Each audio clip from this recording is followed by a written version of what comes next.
Welcome to Middleton Community United Church of Christ, where we say that no matter who you are or where you are on life's journey, you are welcome here. I'm Reverend Rachel Kirk. I use she, her pronouns, and I'm so excited to welcome you to this morning worship. A few announcements as we get started about upcoming events. One is upcoming this evening. We are having a Mardi Gras pancakes and live jazz party. This is for all ages. We have some of our talented members and friends sharing jazz music. Here in the sanctuary, we have middle schoolers making pancakes, and it is all for a good cause. There will be a free will offering benefiting Way Forward resources, so please come to join for that. It will be delicious. Another announcement is this Wednesday is Ash Wednesday, so it is coming up. So if you would like to partake in a brief prayer time with imposition of ashes to start the Lenten season, your chance to do that at MCC is Wednesday at noon or at 5:30. We'll gather in Fellowship Hall, and those who want will share in a sacred time to kick off the season. Finally, if you have not yet joined a Lenten Connection group, today is your last chance. We have some really interesting groups happening and different times, different locations, trying to make sure that there's something for everyone. So take a look at that list if you haven't had a chance yet. I need to make 100% certain that all of the events are still open, so I will do that right after worship. So don't try it now unless, you can try it, but it might not work now. I'm pretty sure but it will afterward. Okay, they're all open. So make sure you register for those. We do ask that folks register and not just show up to them. But it is good to take some time during Lent to set aside some time and some space for a spiritual practice and getting to know some MCCers who might not be who you normally spend time with. Our reading this morning is from Matthew 15, verses 13 through 16. You are the salt of the earth, but if salt has lost its taste, how can its saltiness be restored? It is no longer good for anything, but is thrown out and trampled underfoot. You are the light of the world. A city built on a hill cannot be hid. People do not light a lamp and put it under a bushel basket. Rather, they put it on a lampstand, and it gives light to all in the house. In the same way, let your light shine before others, so that they may see your good works and give glory to your Father in heaven. This is the good news for the people of God. Thanks be to God.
As our message today, I'm going to invite some MCC members up this morning, Steve and Christy and Laura. And in a moment, they're going to share some stories with us and reflect with us. So as you may remember, over the last few weeks, we've been talking a lot about our spiritual gifts and the ways that we are called to show up in community with and for one another, not just here in the church, but also out in the world. And one of the tools that we've been using is Vivek Murthy's triad of fulfillment. And so the first week we talked about relationships, and last week we talked about service. And today we're focusing in a little more on purpose. And Dr. Murthy's argument is that these are the three things that we need to live a fulfilled life in this world. And there are three things that I'm pretty convinced are like what we do here, right? This is what it means to be a part of church. And all of this is rooted in what is our purpose here on earth? What is our purpose in the life and love of God and community here? And I think our scripture gives a pretty clear answer. It's one of those times when Jesus is really clear in what Jesus is calling us to do, to be the salt and the light of this world, not just here, but out in the world. So Steve and Christy and Lara earlier this year, spoke with several of our church leaders here at Ministry Advance about the ways that they are serving in their lives and understanding their faith lives here at MCC and also out in the world. And it was so good that we decided more people needed to hear it. And if you've already heard them talk a little bit, you'll listen for something new. And I think you'll hear it. So I'm going to turn it over to Pastor Rachel, who's going to moderate their conversation a little bit and get us started. So, sorry, I had one more thing to tell you. This is participatory. You don't have to talk, don't worry. But in your bulletins, you might have seen this little sheet right here.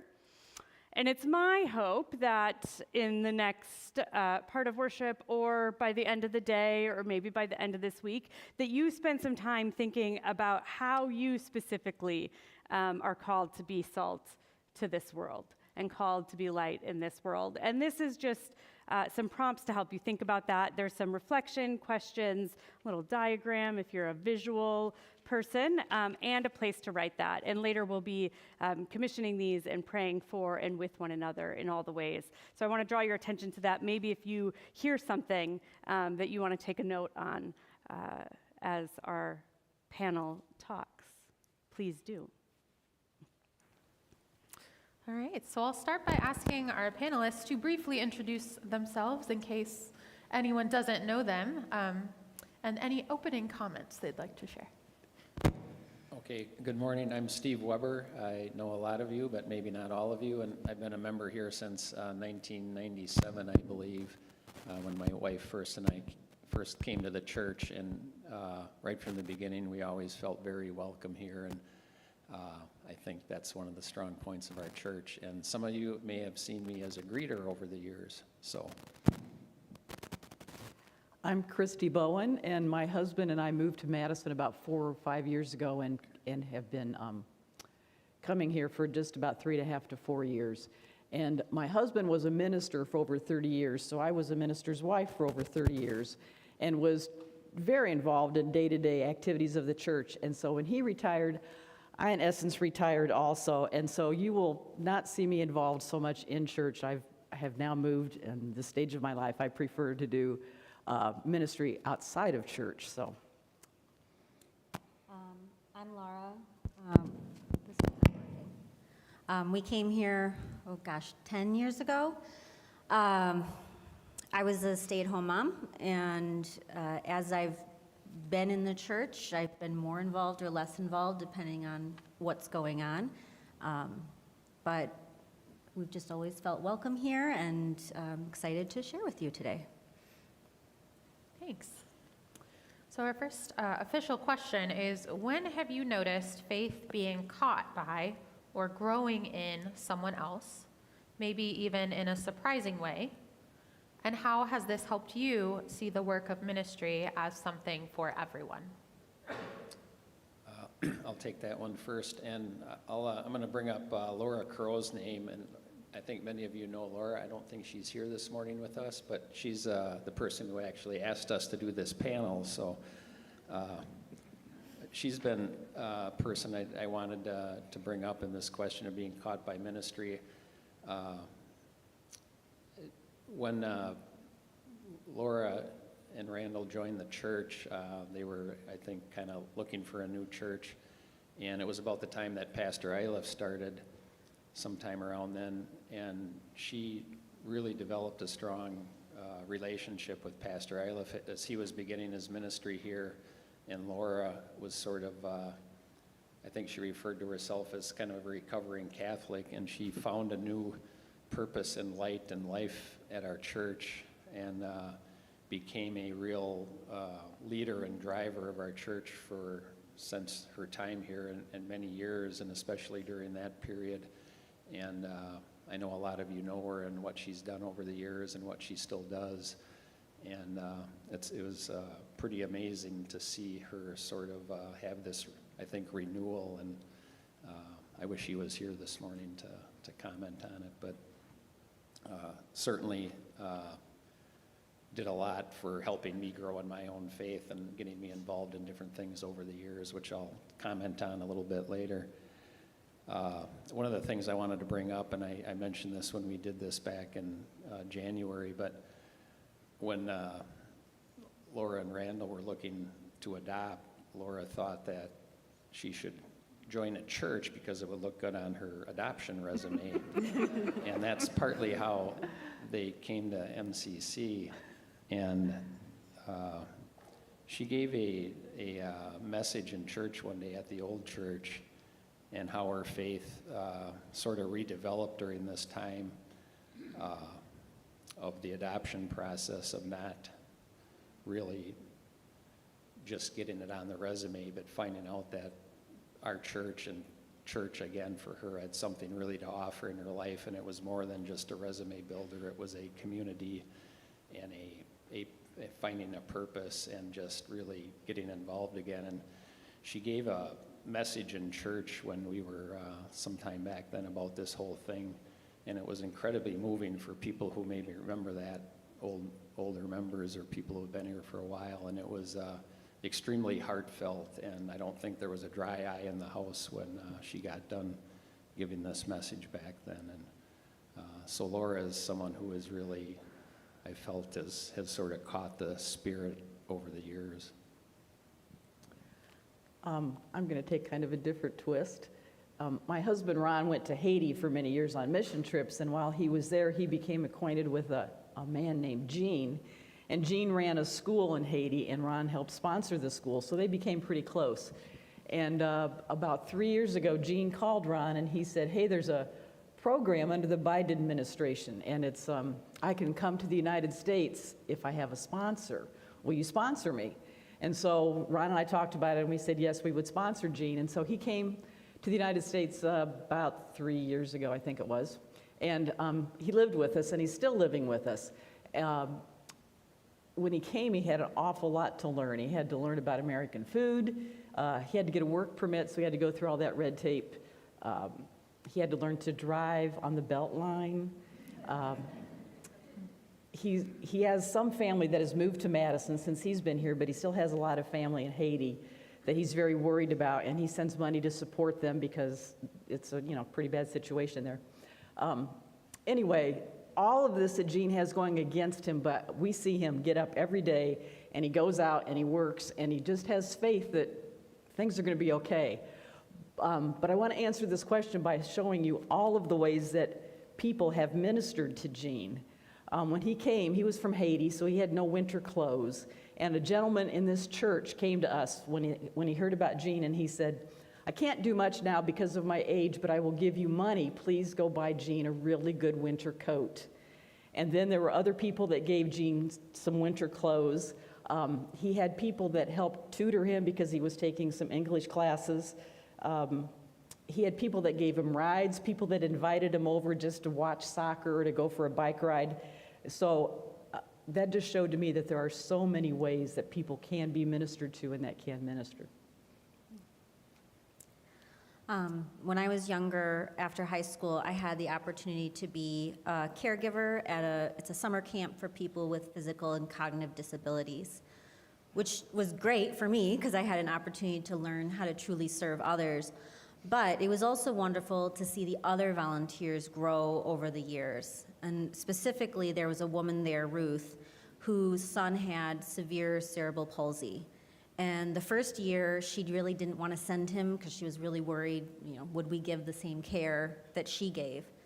So she came as well as a volunteer, and she was there in case he needed her, but she was so moved by the care shown to her son and the work of the camp that she came back the next few years as a volunteer and in a more substantial role. And I watched this woman, and believe it or not, I used to be really shy, and I didn't really like to talk to people, and I was very nervous, and I was not a leader. And I watched this woman just come out of her shell and go on to be a voice for other people and to start her own leadership journey and really bond with other people and just grow and bloom. And I really feel like so much of that came from her being in a place where her son was accepted and loved and giving her space to grow. And just watching her become the woman that she is now over those 3 years was really powerful. Thank you.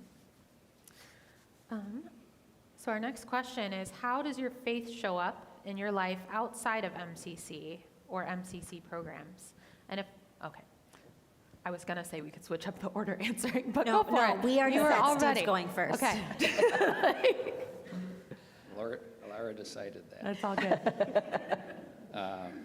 So a couple of quick things here. One is in my work, and when I was working, I'm not anymore, which is a great thing, but is trying to show more compassion, and treating coworkers as really human beings and not just a human resource. I know in our business world, and especially in America, in a capitalist society, it's just more, get more out of people, get more money, get more profit, get whatever, and just trying to really treat people like human beings and have some compassion when issues come up in their lives and when they're having a bad day or struggling, and just trying to, be a little bit like Jesus in the workplace. And the other thing is just, my wife and I just, kind of supporting, charities and other nonprofits and social justice organizations outside of the church, that we feel strongly about. So that comes from our time here. Several years ago, I was friends with this elderly lady named Norma. And I would go see Norma every week, and we'd play games, and she'd feed me food, and we just had a great time. And Norma said one time, and here's kind of where my faith has become as it is. Norma said, my nephew brought me a game for me the other day, but he didn't stay and play it with me. And then a few weeks later, she said, my sister brought me a box of donuts for me this week, but she didn't stay and eat them with me. And she said, I just wish people would quit doing things for me and do things with me. And man, that stuck with me, and that's where my faith has gone now. I like to spend time with people. And so just, to spend time with them and let them know that they're worth my time and they're loved. And so some of the ways that I've been able to do that, I became acquainted with a couple from this church, but they don't come anymore because the woman has Alzheimer's, and so they don't get out much. But I go see her about every other week and spend the afternoon with her.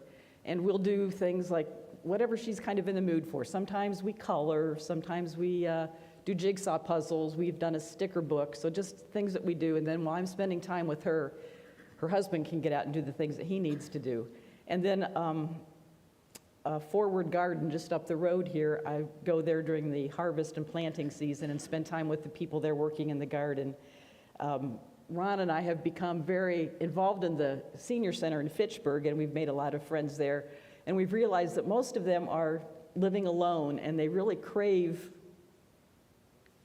fellowship. And so we've made an effort to invite the whole group over lots of times for, like, we had a New Year's Eve party, we had a Super Bowl party, so we'd like to get them together. We have a daughter that works with young adults with disabilities. And so every once in a while she will say, will you come to work with me, Mom, and do some things with my group? And so like Friday I went and we made pies with her group. And then I think this last one that I'm going to mention, a lot of you do, we spend time with our grandkids.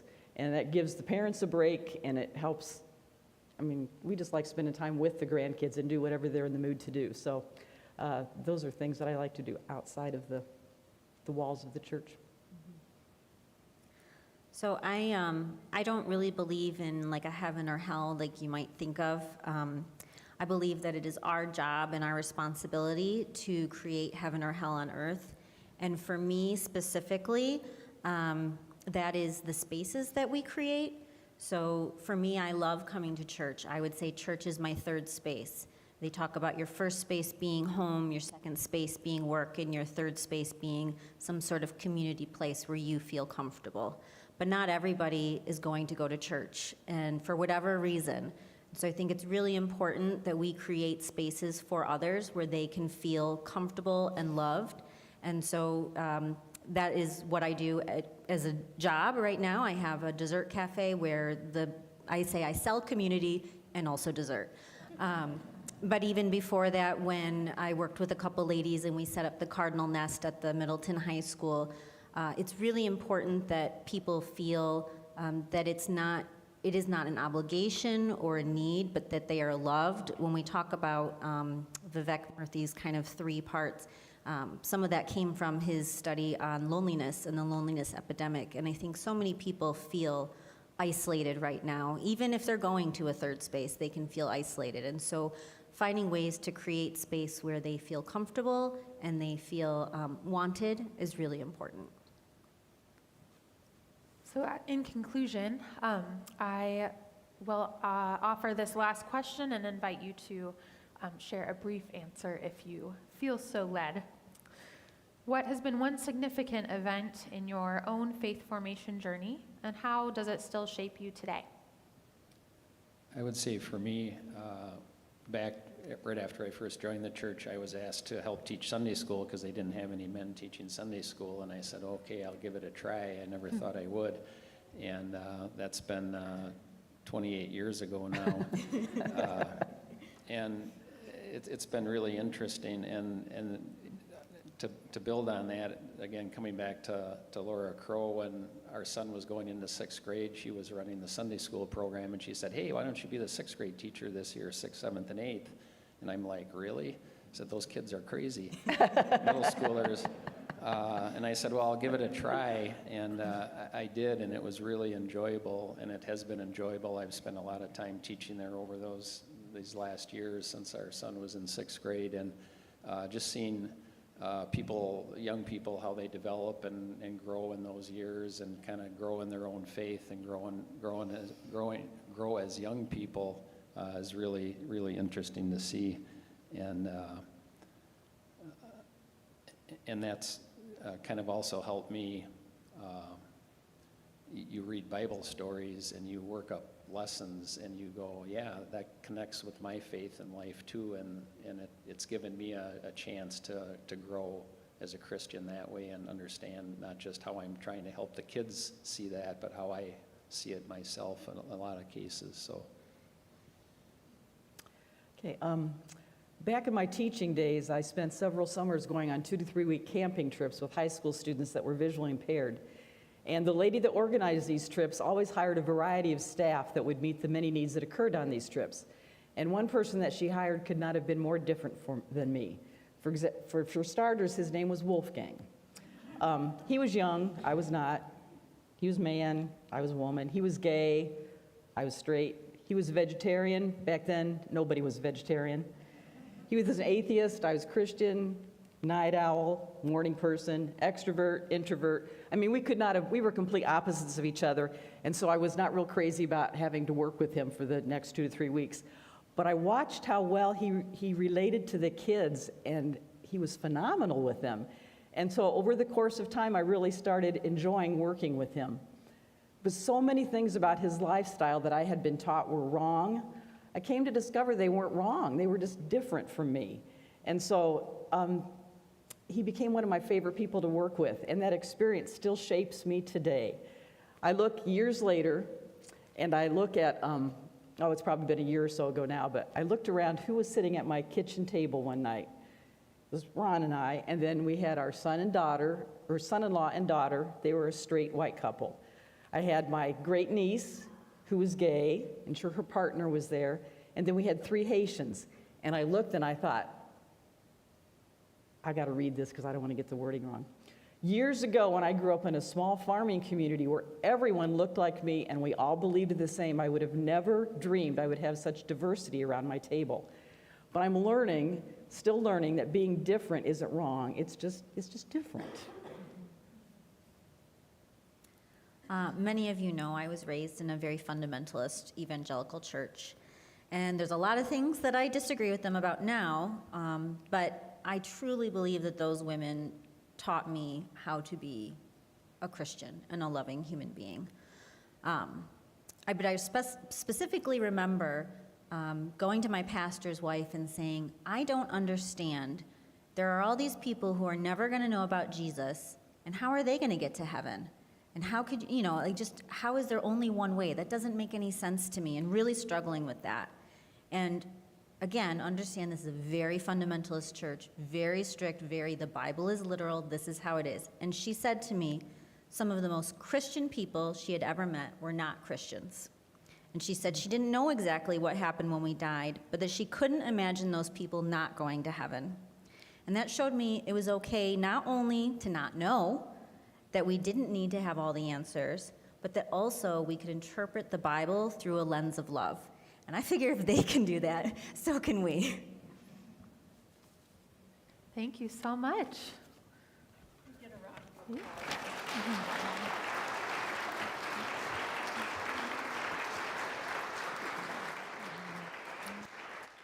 So in your programs now, it says that we are going to be commissioning our ministry.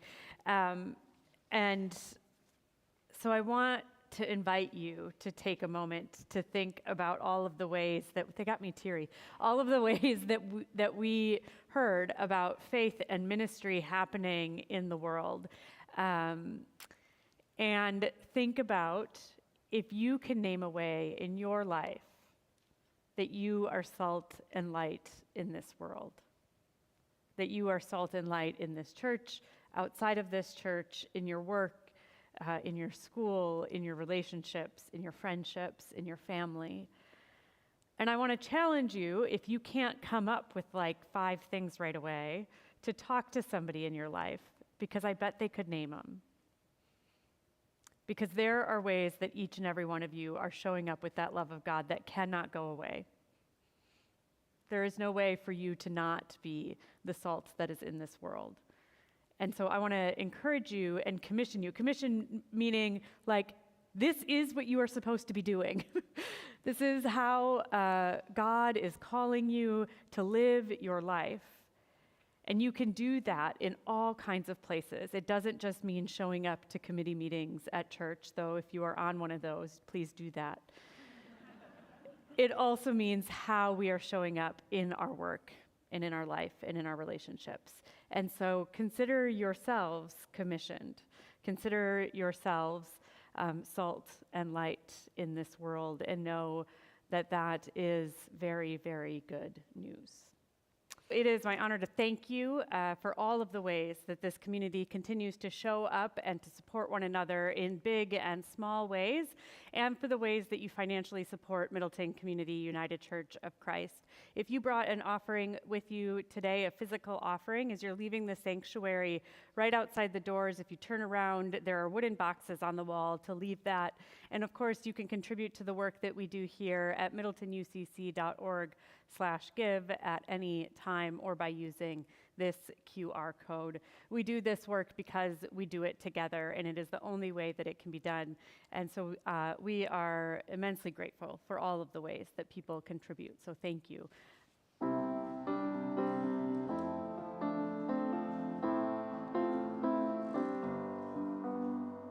Hope ever, faith ever, strengthening you. Life ever.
invited after worship to attend a Faith Matters session about hearing some stories of faith from our several members of our community, and also a conversation about how we use our gifts of faith at MCC and beyond. That'll be in the gathering room, which is the open room all the way down the hall here. You are also invited, if you are in the Balsams lottery, to stick around, and then also to help move some chairs out of the way after that to prepare for our Mardi Gras event. Thank you very much in advance. Friends, as you go from this place, may you go knowing that we are called as ice, to melt ice, to be salt and light in this world, but also know that you are not called to do that alone, that you go with the God flavors in you, with God who is in you and God's love that is in you at all times. So as you go, may God bless you and keep you. May God's face shine upon you and be gracious unto you, and may God look upon you with kindness and give you peace today and every day. Amen. Amen.